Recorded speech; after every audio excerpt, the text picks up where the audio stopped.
지금 해외 OTT뿐만 아니라 국내 OTT들이 공격적인 투자 행보를 보이면서 미디어 그리고 콘텐츠 산업에서는 큰 변화의 기류가 감지가 되고 있습니다. 과연 어떤 기업과 종목이 수혜를 보는 구조인 건지 오늘은 유진투자증권 미디어 업종을 담당하고 있는 이현지 애널리스트와 미디어 콘텐츠 업종에 대한 얘기를 좀 나눠보겠습니다. 안녕하세요. 안녕하세요. 네. 지난 3월에 출연을 해주셨던 걸로 기억을 합니다. 한 달 정도 됐었던 것 같은데 그때 이제 언급해 주셨던 종목 리뷰부터 먼저 해볼까 하는데 제이컨텐트리를 최근에 리포트를 보니까 목표 주가를 또 상향 조정해 주셨더라고요. 어떤 가치들을 반영하고 있는지 좀 궁금해서요. 네. 방송 부문에서의 체질 개선이 좀 빠르게 이루어지고 있습니다. 그래서 회당 10억 원 이상의 텐트폴 작품들이 지금 최소 3편 이상 준비되어 있는 상황이고요. 그리고 넷플릭스를 포함해서 뭐 아이치나 티빙 그리고 디즈니 플러스 등 우리가 알고 있는 이제 국내에 진출한 그런 OTT 사업자들과 적극적으로 판매 계약을 맺고 있는 점이 좀 주가에 긍정적으로 작용한 것으로 보고 있습니다. 그리고 올해 이제 제작사를 인수할 계획도 가지고 있는데 인수하게 될 경우 한 20편 이상으로 제작 캐파가 늘어나는 점도 좀 긍정적이고요. 그리고 사실 제이콘 같은 경우는 매출의 절반이 영화에서 나오는데 이제 뭐 백신 접종이 좀 이루어지고 그리고 주요 작품들이 좀 개봉을 앞두면서 극장 회복에 대한 기대감도 주가에 조금씩 반영되고 있는 것으로 보고 있습니다.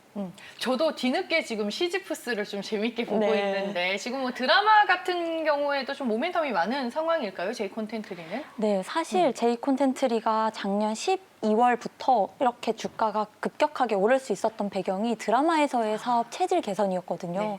그래서 사실 올해 좋게 보는 부분은 영화보다는 드라마가 훨씬 더 배로 더 좋아질 거다라고 보고 있고요. 시지프스를 시작으로 그렇게 대작들이 많이 있기 때문에 그리고 뭐 월화 수목 금토 이렇게 슬롯이 다 돌아가면서 정말 재밌는 드라마들을 많이 만들고 있어요. 그래서 드라마에서의 사업 부분이 더 좋아질 것으로 보고 있습니다. 네, 알겠습니다. 제이콘텐트리 뭐 모멘텀 유효한 상황이다라고 말씀해 주셨고 그리고 한 달 전에 이제 출연하셨을 때 탑픽 종목으로 꼽아주고 가셨던 종목이 뉴였습니다. 전망과 더불어 이제 투자 의견 저희가 좀 점검하는 차원에서 추가적으로 더 들어볼게요. 네, 이제 뉴라고 하면은 500억 대작 무빙 드라마 만드는 사업자라고 아시고 계실 텐데요.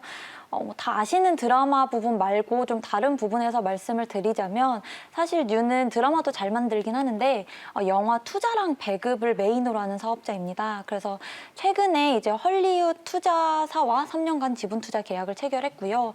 그래서 뭐 상영 개봉 예정 그러니까 개봉 예정 작품뿐만 아니라 이제 작품 개발부터 투자를 받아서 진행할 예정이고요.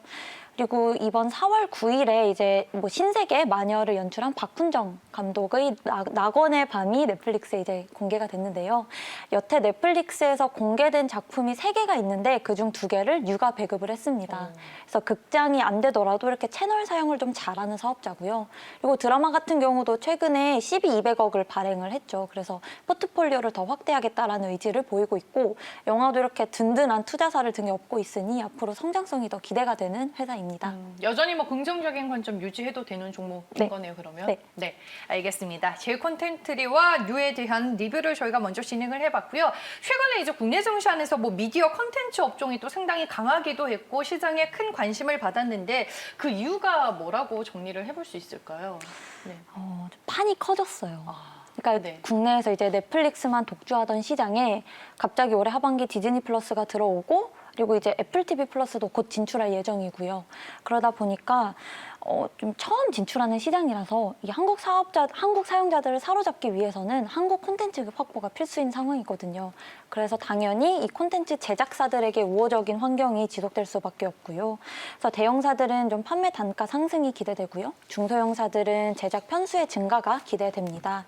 그리고 글로벌 OTT들은 투자를 늘리더라도 우리 플랫폼에 더 오래 체류할 만한 그런 콘텐츠를 더 고퀄리티로 만들고 싶어하는 제작 의지가 있기 때문에 뭐 CG나 VFX 등의 후처리 작업도 되게 중요해졌습니다. 그래서 이렇게 드라마가 대형화되면서 CG나 VFX 원천 기술을 보유하고 있는 업체도 동반 수혜가 가능할 것으로 기대하고 있고요. 그래서 이런 흐름은 올해뿐만 아니라 내년까지도 계속 긍정적으로 이어질 것으로 보고 있습니다. 네, 알겠습니다. VFX를 하는 쪽의 종목들의 주가 흐름도 최근에 상당히 좋았는데 그 근거에 대해서 얘기를 좀 해주셨던 것 같습니다. 최근 뭐 말씀해 주셨다시피 OTT 시장은 해외 그리고 국내 업체들을 업체들을 중심으로 경쟁이 상당히 좀 치열하게 진행이 되는 것 같은데 웨이브도 최근에 뭐 1조 원 투자 계획 발표를 했고 디즈니 플러스도 시장에서 계속 이슈가 좀 되고 있는데 OTT 시장의 흐름과 이슈들은 우리가 시장에서 어떻게 봐야 되나요?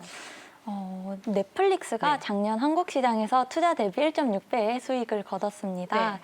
그리고 지금 SVOD 이 구독형 비디오 시장이 두 자릿수의 빠른 성장률을 보이고 있고 그리고 30% 이상의 사람들이 2개 이상의 복수 OTT를 구독하고 있기 때문에 이런 OTT 사업자들이 좀 더 시장에 공격적으로 진출할 것으로 보고 있습니다. 그래서 아무래도 MS 확보 경쟁이 좀 치열해질 것으로 예상이 되는데 이렇게 수급 경쟁이 치열해지게 되면은 결국 제작사들이 받는 리쿰률이 더 상승할 여지가 남아 있고요. 그리고 OTT라는 이 유통 플랫폼을 통해서 글로벌 시장에 진출하게 되면서 좀 레퍼런스를 쌓는 좋은 기회가 될 것으로 보고 있습니다. 그래서 뭐 이렇게 OTT 사업자들이 투자를 늘린다라는 거는 뭐 제작사들의 단순 판매 매출 증가 측면뿐만 아니라 한국이나 동남아시아를 넘어서 더 큰 시장으로 진출할 수 있는 토대를 마련하기 때문에 국내 제작사들의 리레이팅까지도 기대할 수 있는 요인으로 보고 있습니다. 이 치열한 경쟁이 결국에는 국내 업체들에게는 좋은 거예요? 그렇죠. 아무래도 한국 콘텐츠가 필요한데 이 네. 콘텐츠를 자기들이 그러니까 이 OTT 플랫폼들이 만들기는 쉽지 않다 보니 왜냐하면 이 지역의 특성을 아직 잘 모르잖아요. 이제 진출하니까. 네. 그러니까 그런 콘텐츠를 국내 제작사들이 만들게 되면서 아무래도 제작사들에게 우호적인 환경이 더 심화될 것으로 보고 있습니다. 한마디로 제작사는 일거리가 늘어나게 되는 네, 건데요. 맞습니다. 우리는 볼거리가 더 많아지고요. 아, 네. 표현이 정말 적절한 것 같습니다. 네, OTT 시장이 어떤 구조로 흘러가고 있는지 먼저 말씀을 해주셨고 또 3월 30일에 제가 보니까 스튜디오 드래곤에 대한 리포트를 내셨던데 뭐 웹툰과 관련된 모멘텀이 또 최근에 있나 봐요. 어떤 이슈가 있을까요?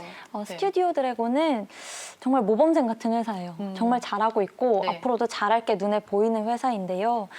이렇게 웹툰 기반 드라마는 웹툰의 팬층을 드라마로 흡수하는 것이기 때문에 어느 정도 흥행이 좀 담보되어 있기도 하고요. 그리고 글로벌 OTT랑 이제 오리지널 작품을 만드는 데 있어서 좀 리스크 부담도 좀 낮습니다. 그리고 향후에 스핀오프 시리즈라든지 아니면 시즌제 제작에서도 좀 매력적이기도 하고요. 그래서 스튜디오 드래곤의 가장 큰 장점은 이제 웹툰 IP 확보에서 좀 유리한 위치를 선점했다라고 볼 수 있는데 작년 10월에 네이버랑 주식 교환을 통해서 이제 킬러 IP를 확보하는 게 좀 수월해졌는데 최근에 Y랩이라고 자체 세계관을 구축한 제작사가 있어요. 웹툰 제작사. 네. 이곳이랑도 이제 사업 협력 계약을 체결하면서 웹툰 IP 확보에 좀 더 적극적으로 움직이고 있는 모습입니다. 그래서 1분기에 웹툰 기반 드라마들은 이미 글로벌 OTT에 다 판매가 된 상황이고요. 그리고 이제 5월에 방영 예정인 간 떨어지는 동거, 아이치 오리지널 작품도 웹툰 기반 작품입니다.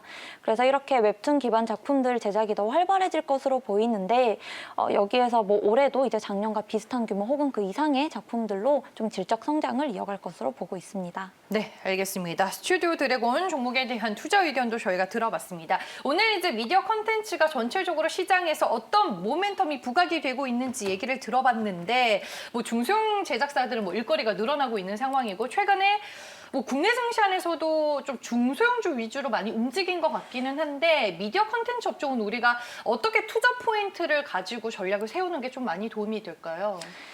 중소형사들도 너무 좋긴 한데요. 네. 이제 1분기 실적을 앞두고 있는 상황에서는 좀 숫자로 증명을 할 수 있는 대형사에 집중할 시기라고 판단을 합니다. 네. 그래서 뭐 대형사들의 경우는 좀 마진이 높은 선판매 여부라든지 아니면 시청률 추이 등을 파악해 보시면 좋을 것 같고요. 중소형사의 경우는 이제 라인업이 공개가 됐고 어느 정도 규모가 있는데 OTT 판매가 아직 안 이루어졌을 경우 향후 판매 매출 증가로 이어질 가능성이 높거든요. 그래서 그런 라인업을 보유한 제작사 위주로 좀 트래킹하면서 보시면 좋을 것 같습니다. 네, 알겠습니다. 전체적으로 뭐 업종이 좋긴 하지만 그 안에서 개별적인 모멘텀이 더 두드러질 수 있는 종목을 고르는 팁까지 얘기를 해주셨으니까요. 여러분들 잘 참고를 해보시길 바라겠습니다. 지금까지 유진투자증권에서 미디어 업종을 담당하고 있는 이현재 애널리스트와 함께했습니다. 고맙습니다.